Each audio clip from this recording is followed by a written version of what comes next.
ومن أحسن قولا ممن دعا إلى الله. بسم اللہ الرحمن الرحیم. السلام علیکم ورحمۃ اللہ وبرکاتہ. پیارے دوستوں اور عزیز بہنوں، میں ہوں یوسف ملک اور آپ دیکھ رہے ہیں دعوت جنت کا راستہ. دوستوں، آگے بڑھنے سے پہلے آپ سے گزارش ہے کہ ہماری ویڈیوز کو زیادہ سے زیادہ شیئر کریں، اور اگر ابھی تک آپ نے ہمارے چینل کو سبسکرائب نہیں کیا تو اس کو سبسکرائب ضرور کر لیں اور کمنٹس باکس میں اپنی رائے کا اظہار کریں.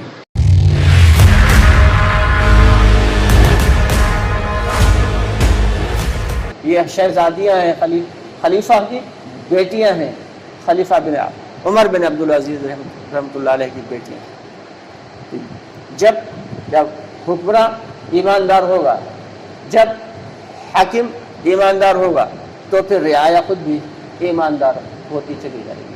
اور اللہ تعالیٰ نے انہیں ایسی عبادت سے نوازا تھا، عبادت کی ایسی لذت سے نوازا تھا کہ دن بھر تو جو اپنی سرکاری کاموں میں رہتے اور رات میں اللہ کے سامنے روتے گڑگڑاتے. ان کی بیوی حضرت فاطمہ فرماتی ہیں کہ جب سے ان کو خلافت ملی ہے، یعنی جب سے یہ خلیفہ بنائے گئے ہیں، تب سے یہ ایک مرتبہ بھی، ایک رات بھی میرے پاس بستر پہ نہیں آئی، ایک مرتبہ بھی جو ہے وہ جنابت کا غسل نہیں کیا. یہ حالات، یہ ہیں ہمارے اکابرین.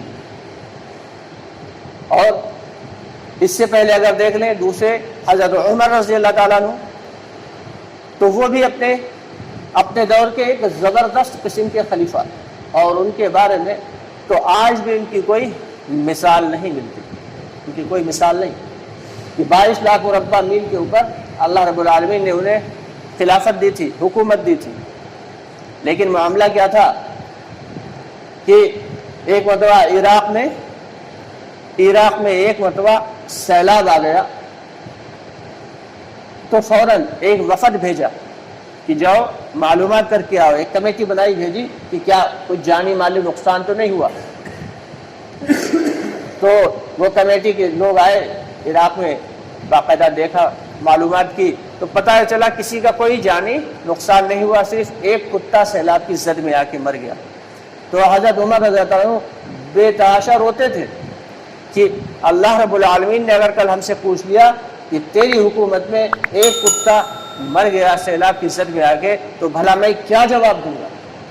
یہ ہے حضرت عمر رضی اللہ تعالیٰ عنہ، جن کے بارے میں اللہ رب العالمین کے لاڈلے نبی محمد صلی اللہ علیہ وسلم فرما رہے ہیں کہ اگر میرے بعد کوئی نبی ہوتا تو وہ عمر ہوتا.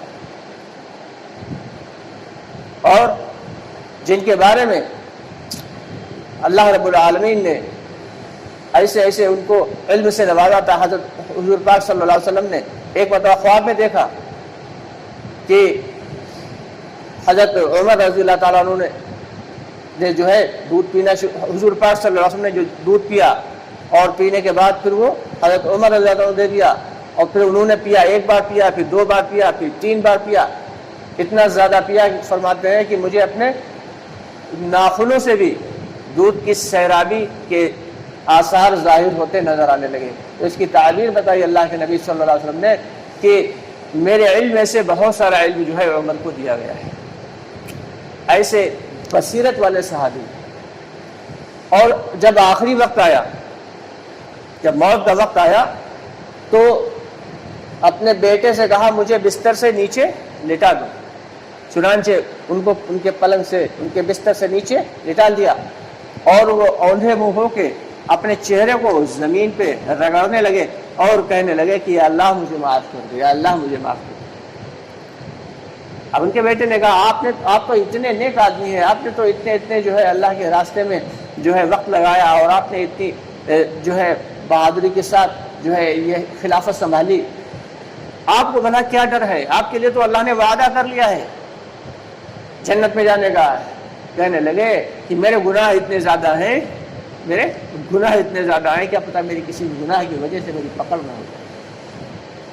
تو ایسے صحابی رضی اللہ تعالیٰ عنہ اجمعین اپنے ایمان پر کبھی مطمئن نہیں ہوئے. حضرت ابو بکر صدیق رضی اللہ تعالیٰ عنہ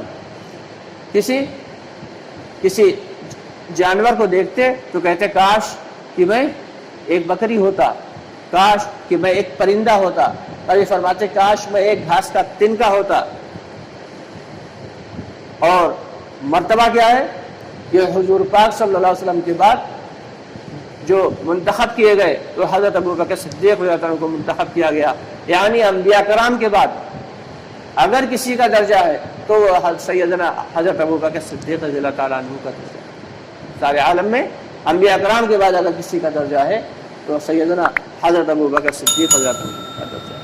لیکن اپنے ایمان کے لیے کتنا فکر مند کہ اپنی زبان کو پکڑ کے اور کہتے کھینچتے اور کہتے کہ تو بڑی ہی فتنہ پرور ہے، تیری وجہ سے ہی بہت سارے نقصانات ہوتے ہیں۔ وہی حقیقت ہے کہ بہت سارے گناہ زبان کی وجہ سے ہوتے ہیں، بہت سارے نقصانات زبان کی وجہ سے ہوتے ہیں۔ افسوس کی بات یہ ہے کہ ہم لوگوں نے اپنے اسلاف کو پہچانا نہیں، اپنے اسلاف کو کے بارے میں ہم لوگوں نے اپنی تاریخ کو پڑھا ہی نہیں۔ یہاں ڈرامے اور موویز دیکھ کے بچے اپنا ٹائم پاس کر دیتے ہیں، اور ہمیں کیا چاہیے کہ اپنے اسلاف کی تاریخ کو پڑھیں، سنیں کہ ہمارے بزرگ کیا تھے اور کس وجہ سے اللہ تعالیٰ نے انہیں ایسی زبردست عزت سے نوازا تھا کہ ان کی عزت کا کوئی دنیا میں کوئی مثال نہیں تھی۔ تو اس کے لیے باقاعدہ سے ہم لوگوں کو بھی کوشش کرنا ہے کہ اپنے اعمال کو ایسے بنانا ہے۔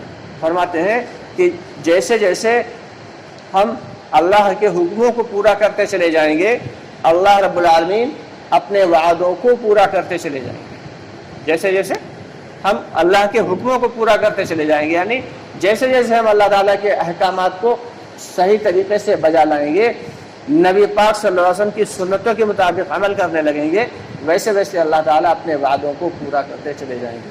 وعدے ہیں نہیں کہ تم رنج مت کرو، تم غم مت کرو، کامیاب تم ہی ہو اگر پورے مومن ہو، لیکن وعدہ کس کے لیے ہے؟ مومن کے لیے ہے، مسلم کے لیے نہیں ہے۔ جہاں بھی اللہ تعالیٰ نے وعدے کیے ہیں سارے کے سارے ایمان والوں کے لیے۔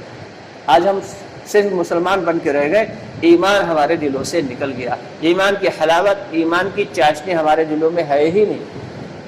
اب ایمان کیسے آئے گا ہمارے دلوں میں؟ ایمان کو لانے کی محنت ہے۔ دعوت کی محنت کیا ہے؟ اپنے دلوں میں ایمان کو لانے کی اور ایمان کو بنانے کی محنت ہے۔ کہ ایمان ہے کیا؟ یہ ایک اللہ تعالیٰ سے ہونے کا یقین ہمارے دلوں کے اندر آ جائے۔ آمنت باللہ وملائکتہ، کہ ایمان کس پہ لانا ہے؟ سب سے پہلے ایمان اللہ کی وحدت پہ لانا ہے کہ اللہ ایک ہے، اللہ کے علاوہ کوئی معبود نہیں، اللہ ہی پالتا ہے، اللہ ہی زندہ کرتا ہے، اللہ ہی پیدا کرتا ہے اور اللہ ہی مارتا ہے، اور اللہ ہی کھلاتا ہے اور اللہ ہی پلاتا ہے، بیماری بھی اللہ ہی دیتا ہے اور شفا بھی اللہ ہی دیتا ہے، بچے بھی اللہ ہی دیتا ہے، اور شادی کے لیے اہلیہ کو بھی توفیق جو ملتی ہے خدمت کرنے کے لیے شادی کے بعد وہ بھی